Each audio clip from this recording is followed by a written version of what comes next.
Yo hacemos recorrido por el templo, haremos el recorrido, probablemente vamos a llegar a la conclusión de Pérez, que nos dijo qué sería cada cosa. Esta es la figura del templo de Rey Salomón vista desde fuera. Las dos columnas, que conocemos, la O, que todos conocen, y la J, para entrar al templo. El templo naturalmente tiene por dentro esta parte. Estos son tres salones principales, o lo que desde un origen fue lo que Dios entregó al pueblo de Israel en el desierto como tabernáculo. Entonces quizás ustedes tengan una pequeña historita al respecto con el fin de poder ubicarnos. No sé, más rápido. Dios dice a Moisés que le diga a todo Israel: que me hagan un santuario y moraré entre ellos. Acá empieza justamente el tabernáculo del desierto. El tabernáculo del desierto consistía mayormente en dos partes: la parte interior y la exterior, dentro de un gran pan. Esta parte interior se llamaba Kodesh HaKodashim, o Santo Santorum, y la parte exterior era el Kodesh, que son estos dos recintos, este y este. Este es Kodesh HaKodashim y este es el Kodesh o Sejad, que también se llamó posteriormente. Bien, al lado de esto había el altar donde se hacían sacrificios. ¿Cuál era la idea o cuál es la idea prácticamente del tabernáculo?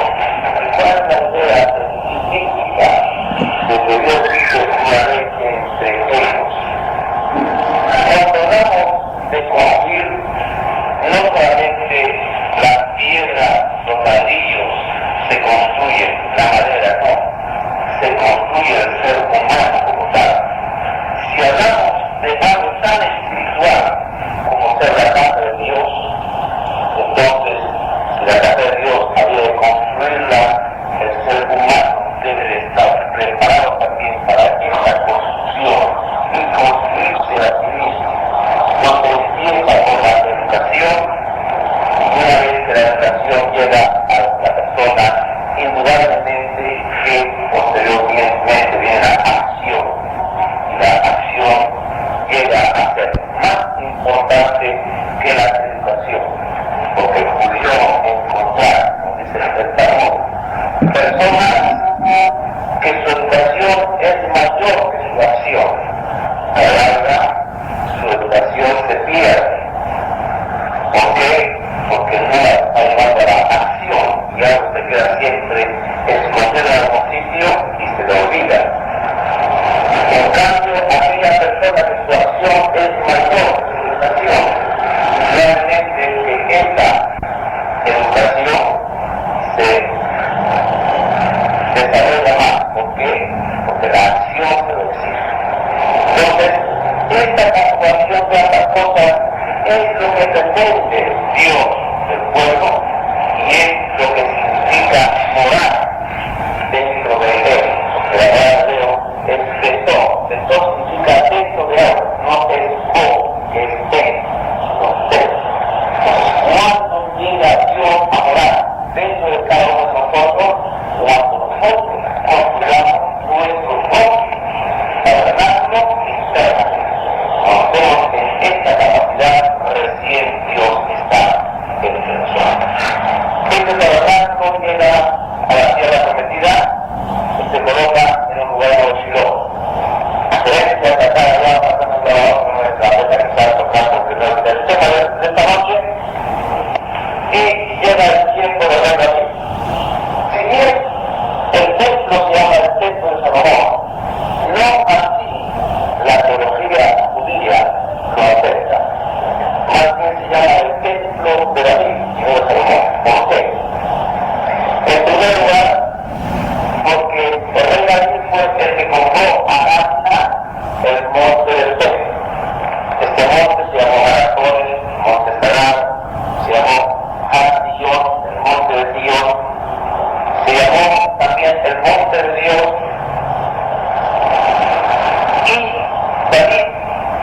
empieza a comprar los materiales justamente del terreno para la construcción del templo.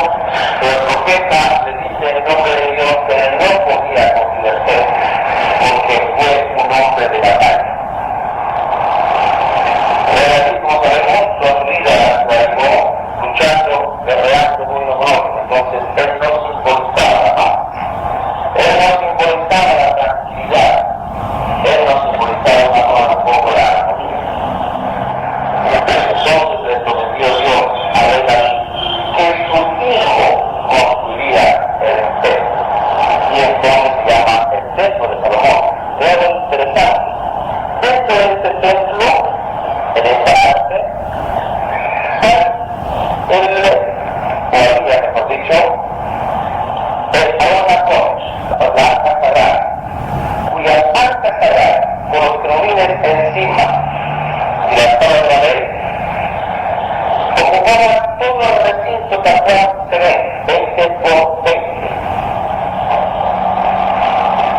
Y cuando el rey Salomón quiso meter acá adentro esta arca, no la forma de meterla, ni forma tampoco de armarla internamente.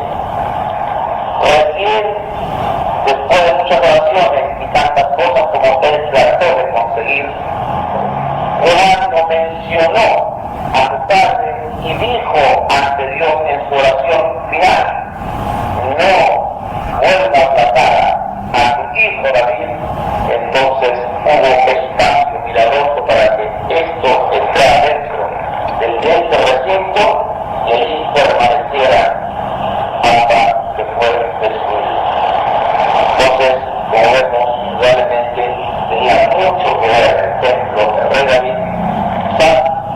Más que el rey Salomón fue el ejecutor de la obra, pero en realidad no solamente podemos decir que el templo es de rey Salomón, y señal de ello que religiosamente no se llama templo de Salomón, se llama templo de Dios, se llama Bet Hamikdash, la casa santa, se llama Bet Ariel, se llama Bet Hashem, tiene una cantidad de nombres enormes dentro de la Biblia, pero rara vez encontramos que ponga el templo del rey Salomón.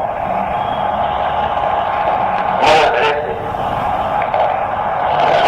su acción o su construcción, sino lo importante acá, partiendo del punto original de qué es la persona y qué es la construcción de cada uno de nosotros.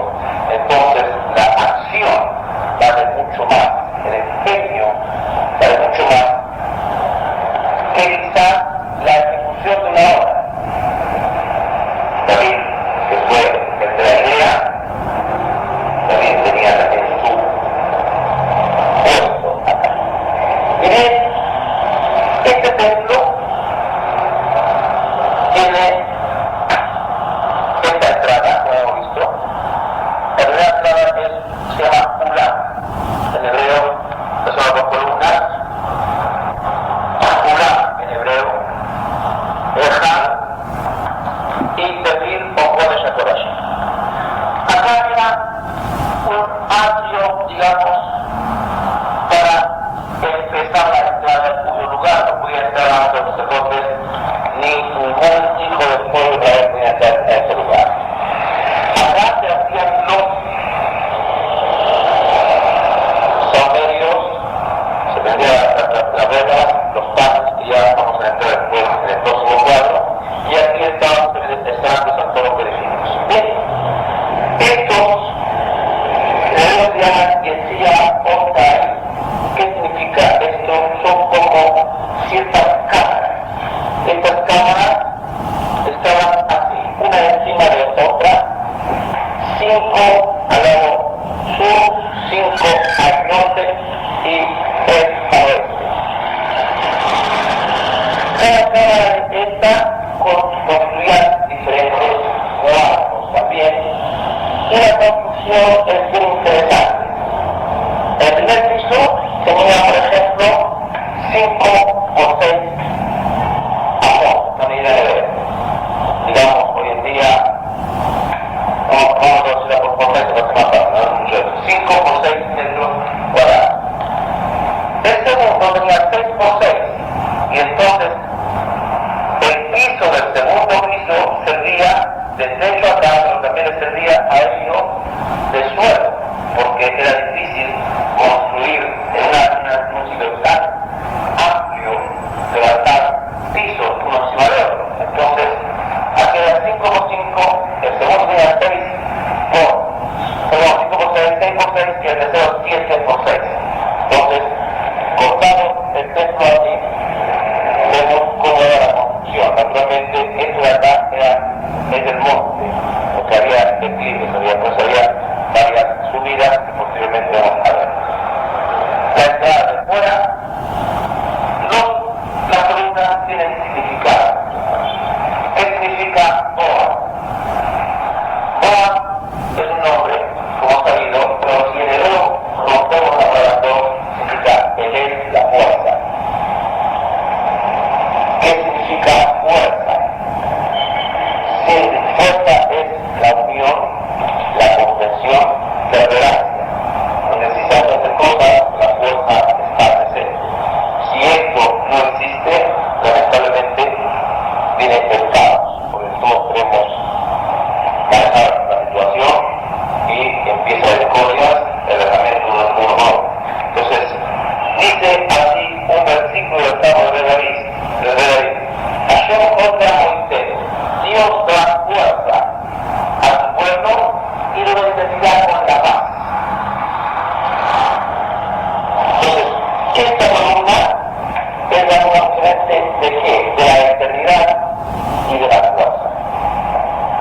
Eternidad de la fuerza, o sea, la fuerza de la eternidad cuando hay una paz. Si no hay paz, esto no existe. Entonces, acá empieza la parte importante de la otra columna, la 9, la cual, si bien tiene un nombre, no obstante es un verbo dentro del idioma judío. Y dice así Dios preparará, que es la traducción, o ordenará, que es la traducción de la palabra de esta columna, ordenará para la eternidad el reinado de su simiente. ¿Cuál es el simiente de quién? Del rey David. Ahora el rey David, no lo rey Salomón, por eso dice esta pequeña paréntesis, también al principio que el texto de la eternidad no es de David, es de rey Salomón, no obstante tiene que ver con el rey David. Y bien, una vez que estamos acá, son las puertas, igual que más o menos hoy en día también los templos neoplastónicos se manifiestan.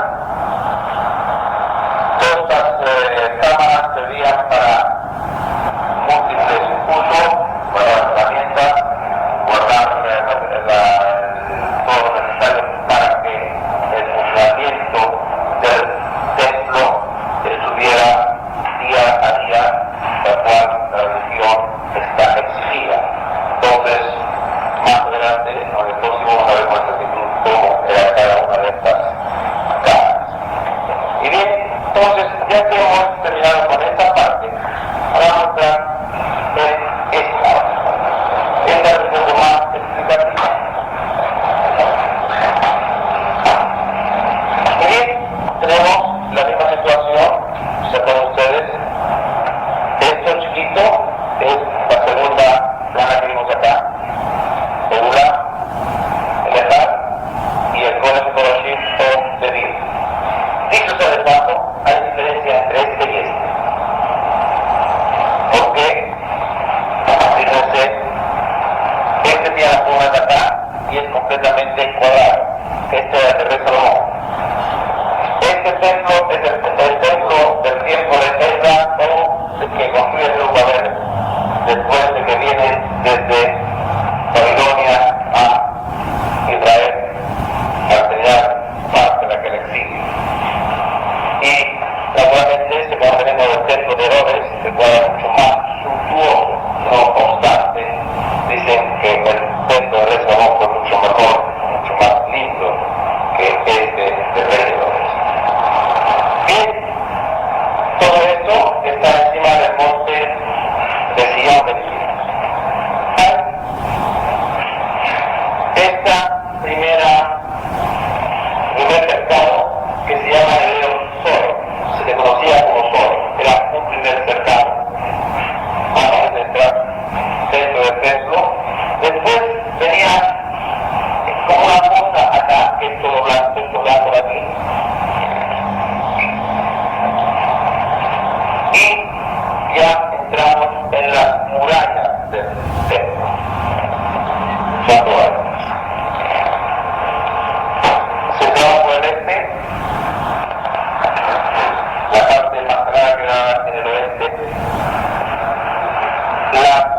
fiesta principal, se llama la puerta del este o la puerta de Shoshan. Se llamaba Shoshan porque Shoshan era la capital de Persia en aquel tiempo y el rey Koresh había dado las facilidades para poder construir el segundo templo. Entonces, a esto se le puso el nombre a la puerta según la capital de Shoshan. Y encontramos las primeras escalinatas, que son aquí hay 12 escalones, aquí hay 15 y aquí tenemos otra vez 2. Total, había 39 escalones. Bien, entramos a este primer patio, llamado patio exterior. En ello se llama Endrat Nashim, la mayoría de las señoras, de verdad. Si hablamos hasta aquí, podían entrar las mujeres cuando estaban en condiciones de entrar, porque para entrar a este recinto había que estar purificado religiosamente. Más adelante nos lleguemos al punto de explicar exactamente de qué consistía esto. Aquí había 3 o 4 camas. La primera, esta era justamente donde se depositaba todo lo que era madero para el templo. Los templos se van estropeando, hay que arreglarlos, había que prender todos los días para quemar los sacrificios. Entonces, según cuenta, lo dice el Talmud, para que pudiera usarse esta madera tenía que estar muy bien chequeada, tenía una parte de gusano, ninguna se iba a quemar. Entonces tenían toda esta cámara exclusivamente para este tipo de chequeo y había gente que se dedicaba a ello dentro de la familia de los sacerdotes. Después teníamos acá la cámara de leprosos. Hoy día llamamos leprosos a lo que la religión judía llama Sará, como traducción, pero es muy difícil poder decir que sea una traducción exacta. ¿Por qué? Voy a explicar exactamente la razón. Para nosotros, lo que llamamos Sará, que se traduce, entre comillas, como lepra, no era una enfermedad, no era nada que en realidad necesitaba una cura especial, o medicamentos, etcétera, para que pudiera la persona regenerarse, no. Era una enfermedad espiritual que salía de la piel y que era solo el sumo sacerdote lo conocía. Y entonces a esa persona se le sacaba fuera del campamento o fuera del templo, tenía un sitio especial donde él podía vivir. Y entonces dice allí en la Biblia, que viva solo o que esté solo fuera del campamento de su estado. ¿Por qué? Resulta que este tipo de enfermedad, se puede llamar enfermedad, venía exclusivamente por algo muy interesante, y es cuando alguien hablaba malamente uno de otro. Por eso unía esta enfermedad. Por ejemplo, el primero que fue castigado por la enfermedad como Moisés. Choca, ¿no? El momento en que Moisés está ante Dios y Dios le dice a Moisés, ves y habla a los hijos de Israel en Egipto y diles que lo voy a sacar de Egipto. Y entonces Moisés dice, ¿y si no lo obedecen? Y Moisés lo dudó del pueblo de Israel, que se habló del pueblo. Entonces en ese momento le dijo, pon la mano en tu seno, sácala. Cuando sacó que estaba mano de cosa, Israel, o sea, no se molesta, ¿no? Sará, regresa al seno, se regresó y inmediatamente la sacó sana. Por un momento fue castigado, porque por la mente de todo un pueblo se ha circunstado. Y ahí tenemos 2 personas más que fueron castigadas con este tipo de enfermedad, y él quedó todo, porque había que ser de una alta esfera espiritual para que Dios lo castigara con esta enfermedad, como sea en el caso de Moisés. Miriam también, cuando habla malamente de Moisés, es castigada por letra. Y después vino el pueblo Entonces la religión dice que debe de vivir fuera del campamento, solo, para que sepa lo duro, lo difícil que es para una persona cuando se mete cizañas entre uno y otro. O sea, de uno decirle, no va a estar hijo de ti, para otro no se puede decir, ya están enemigos, no se aman, no son amigos íntimos. Simplemente porque por un llevar y traer. Entonces, esta separación del individuo, aquel que osa hacerlo, debe de vivir también esa situación a vivir solo. Por eso es porque el castigo de vivir solo. Entonces, cuando digamos, el que tenía esta parada se curaba, tenía que ir entrada para atrás. ¿Por qué? Porque tenía que dar un sacrificio de penitencia. Y antes de los sacrificios tenía que purificar. Entonces aquí había baños rituales, que no había que jugar en todas partes.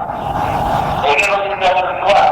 En su superficie, en un cierto tipo, digamos, en una piscina, pero con cierta medida, donde después de ciertas bendiciones etc.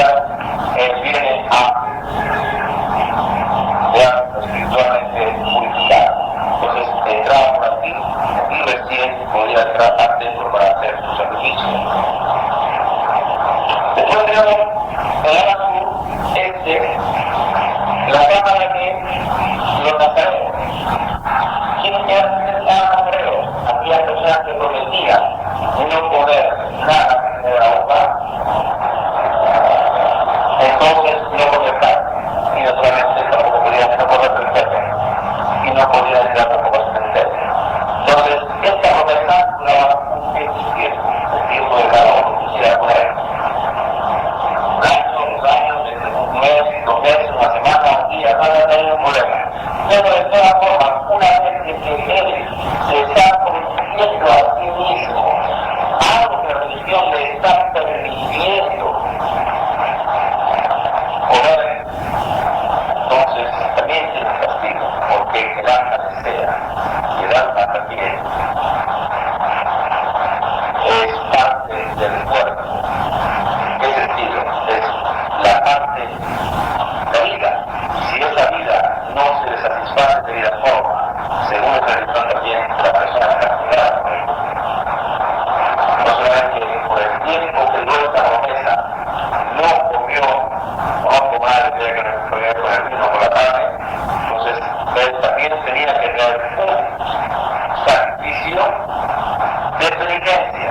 Consecuentemente, la puerta hacia los lugares que tenía que estar allá y personas en esta cámara, y recién venía a entrar adentro para los sacrificios. Y queda por fin la última que era del sur oeste, que es donde la cámara de los aceites divinos. Para meter la menorá o el candelabro, faltaban aceites especiales. Estos aceites se hacían a vapor especial, mucho cuidado, etc. Normalmente es una excepción de cada aceituna de utilizar para el aceite, procesado, etc. Bueno, todo esto naturalmente ocurría acá, especialmente iba por el vino que se usaba para los servicios religiosos. En esos 15 escalones, ellos separaron los levitas para cantar los 15 salmos de David, especialmente hechos cada uno con un sentido distinto a lo que significaba el templo para cada uno del pueblo de Israel. Y entramos a la primera galería, que es del pueblo. Hasta aquí puede estar la gente del pueblo, y esta galería era de los sacerdotes. Aquí había otras cámaras también. Por ejemplo, esta cámara era de los Sanedrín por el tribunal rabínico, el cual se dedicaba justamente a ventilar cualquier problema que alguien tuviera, entonces iban acá.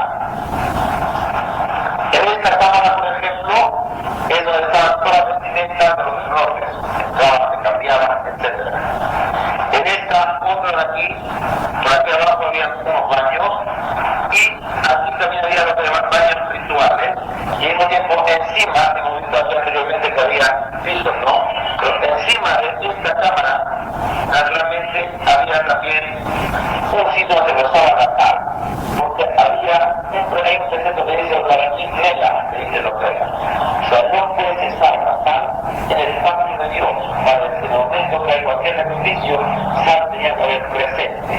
¿Por qué? Porque la sal es la cosa más insignificante, y la persona donde enseña su grandeza, cuando lo tuvo justamente en ese término, la parte insignificante, se cree que está muy arriba, entonces naturalmente pierde todo lo que en realidad es la meta de un ser humano en la tierra. Bien, y entramos ya a este atrio, que se llama atrio interno, antes de llegar a la parte más sagrada. Aquí, por ejemplo, estaba el altar. Aquí se llama el sacrificio. Este altar lleva el nombre, el altar externo, el altar de los sacrificios, etc. Y esta es una escalera. Se va a ir una escalera para subir con los, o sea, escalones, sino era una pendiente. ¿Por qué? Porque el sacerdote no podía levantar las piernas para que no se viera el interior de las piernas frente al piso, hasta esté por el piso sagrado. Entre paréntesis, por ejemplo, si un judío va hoy en día a Israel, va a Jerusalén, le está prohibido subir al monte donde está la mezquita de Asa y de Filadelfia, porque es el sitio del templo y donde está prohibido pisar el sitio del templo, porque es el sitio sagrado. Había 32 sacerdotes y cada vez tenía que purificarse de acuerdo a lo que parece la religión. Entonces, el cuerpo regular caminaba con los pies así, uno encima del otro. Entonces, para poder subir, obviamente necesitaba una pendiente y no escaleras. Este realmente destacar es lo que se llama el guillón. El guillón era una puentecita donde había ciertas acciones que tenía que hacer el sacerdote mientras hacía los sacrificios acá y entraba acá adentro. Entonces, cuando siempre tenía que entrar y siempre tenía que salir, tenía que hacer alusiones de manos, incluso de mujer, también de los pies, depende del tipo de sacrificio que tuviera que hacer.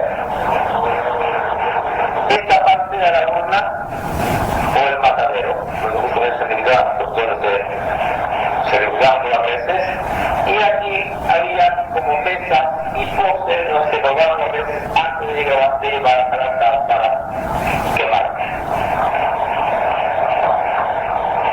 Aquí arriba, o aquí en esta parte tenía varios pisos, tomaba parte interna dentro del templo y parte externa fuera del templo. Bueno, ya prácticamente varios rituales, que ya hemos hablado mucho de ellos, entonces tienen como aplicar rituales, cualquier ritual, cada uno depende de las circunstancias, tenía que tener dentro de su propio recinto donde está para poder actuar. Y llegamos entonces llegamos a la parte más sagrada. Esta parte más sagrada, dijimos que había 12 escalones y llega a una. Aquí había dos mesas. A la derecha una mesa de mármol, a la izquierda una mesa de oro. En la mesa de mármol se colocaban justamente todos los panes que cada sábado tenía que cambiar, porque aquí había en el lado norte una mesa libre de naturaleza, o sea, era rectangular. Tenía como cada lado 6 repisas donde entraban estos panes. Estos panes, según cuenta el Talmud, el milagro estaba de que cada sábado a la mañana se cambiaba el pan. Pero cuando se retiraba el pan estaba tan fresco como el sábado que se colocó, a veces había pasado 8 días en el pan. Entonces, el pan que se veía fresco se colocaba en la mesa de mármol, se sacaban de la chaqueta, colocaban a la mesa de oro y luego esto entraba acá. Así era el rito cada sábado y sábado. Entramos al mal o alcoholes o alcoholes, o partes sagradas. Esta temporada hemos hablado de la mesa, hemos hablado también de la menorá del candelabro, el cual tiene que ser rendido las 24 horas del día continuamente, y aquí está en el centro un pequeño altar de oro, un pequeño altar de oro. En este altar se hacían los saumerios. Entonces, naturalmente no era a diario, sino en circunstancias muy especiales. Había acá después una cortina, dicho sea de paso, metrasera. En estas puertas todas que ustedes ven acá, había puertas obviamente de madera de cedro, pero también había cortinajes, lo cual dividía una parte de otra. Y acá había cortinajes en tres niveles, digamos. ¿Por qué? Porque la altura y el peso del bordado era tan fuerte que era imposible de poder tener las cortinas en la misma forma que había tres niveles. Y a este lado o a este sitio tan solo estaba el sumo sacerdote una vez al año el día del perdón, para hacer el saumerio a golpe de 12 del día y nada más, no estaba permitido verlo. Y para esa situación él tenía justamente que prepararse en una de estas cámaras donde 7 días antes, tanto en estudio como en preparación espiritual para estar en condiciones de poder entrar acá. ¿Cómo él subía a estas cámaras? La verdad que se extendió un poquito la tinta, no sé, era algo bien interesante, era una estrella caracol, pero hecha de piedra. Igual en el Cusco con piedra hay muchas escalinatas, pero exactamente igual acá. Para subir a las cámaras de arriba, en los costados del templo, había que subir exclusivamente por este sitio, por estas estrellas caracol talladas o marcadas en piedra. Y acá arriba tenían todas sus necesidades. Y en esas necesidades hay también algo interesante allá. Dentro de estas 18 que se llama Otaín, como dije anteriormente, había alguna chiquitita que servía justamente para los profanos, podían arreglar la parte interna del templo. Entonces eran como todos los taquilleros o unas cajitas. Dentro de esta cajita bien estrecha entraban ellos por todas partes, estaba completamente cerrada. Solo tenía por la parte del frente una ventanita donde él podría ver la parte del muro o la parte de la pared que estaba entregada y arreglada.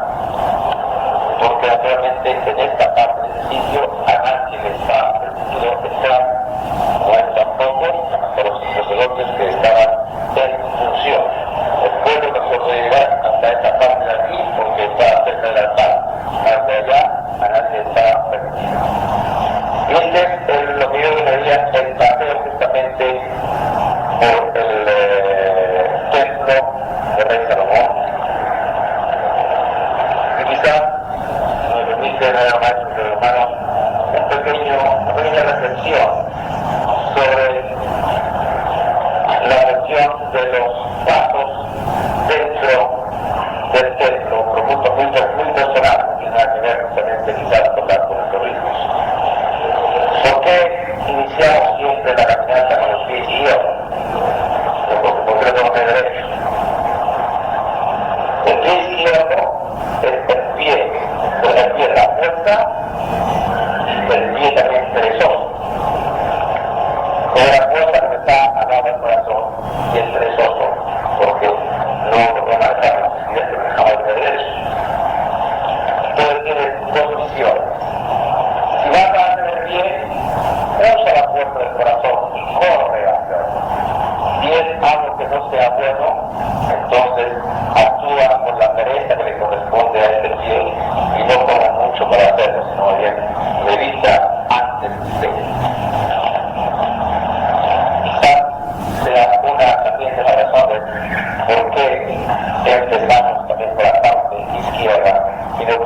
parte derecha dentro de los ríos. Queridos hermanos, hasta aquí mi pequeña exposición. Si hay una pregunta, con todo.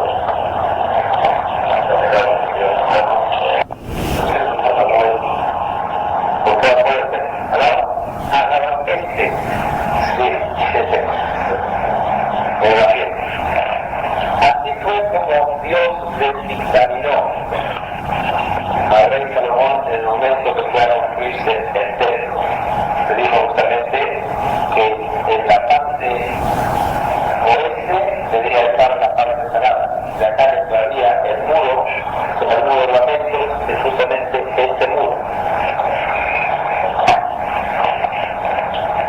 Se va a poner una cosa a Maraví. Corte de Madrid significa el muro occidental.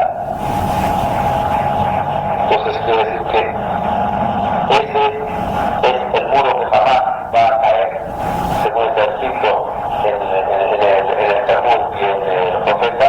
Consecuentemente, es mandato divino y prácticamente no se podría dar otra razón más que no sea el mandato, porque con directrices exactas y directas en la nacional, con la construcción.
Desarrollo. Hay muchas anécdotas músicas al respecto ejemplo, en cuanto a cómo ocurrió todo esto. Por ejemplo, una de ellas, interesante, en el momento que manda a Rey de Egipto una ayuda con gente técnica. Entonces el rey de Egipto pregunta a todos, ¿quiénes son los técnicos en estos seres que vamos a ver este año? Entonces dijo y le mandó a toda esa gama de consultores.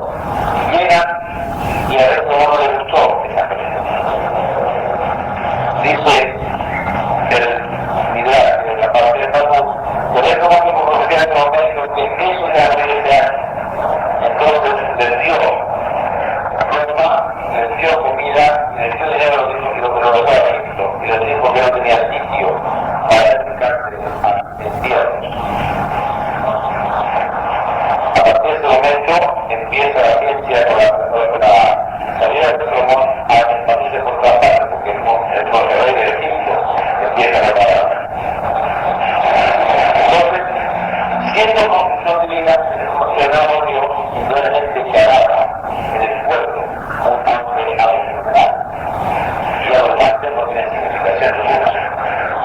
Ese pueblo tiene algo importantísimo. Cómo se mantenían vigas en toda esta anchura.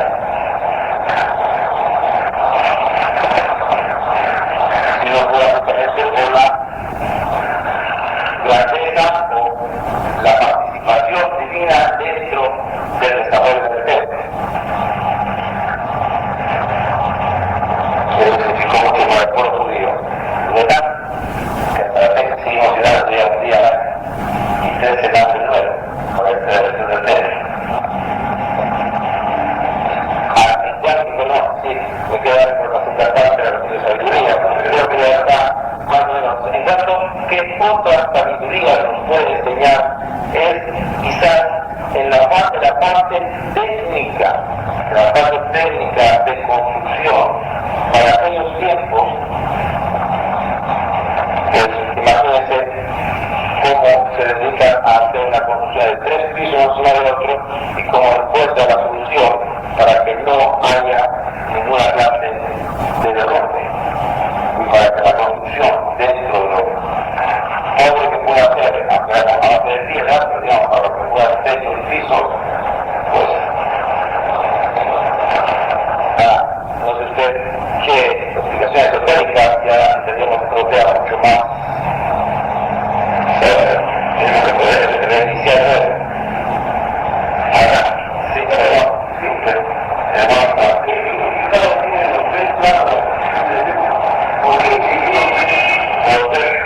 la parte práctica por el objetivo del monte, esa es la montaña, pasaba así. Entonces, naturalmente había que hacer los 3 planos. Esta es la parte práctica. En la parte, digamos, de lo que se llama un estudio o un mensaje, es algo interesante. Tenemos 12 escalones, 15 y 12 de nuevo. 12 es fácil, la tribu de Israel, lo que digo bien, ¿de acuerdo? 15 también tiene un significado numérico dentro del judaísmo, que es el nombre de Dios, no podría aleluya, ya numéricamente significa 15, el reino de Hebrea. Entonces, aleluya, ¿qué significa? Loa, ¿a quién? A Dios. Entonces, quiere decir, Dios está en medio de su pueblo, cuando su pueblo esté también dentro del ambiente del pueblo elegido. Yo dije que hemos elegido, no solamente va a sufrir, como hemos elegido para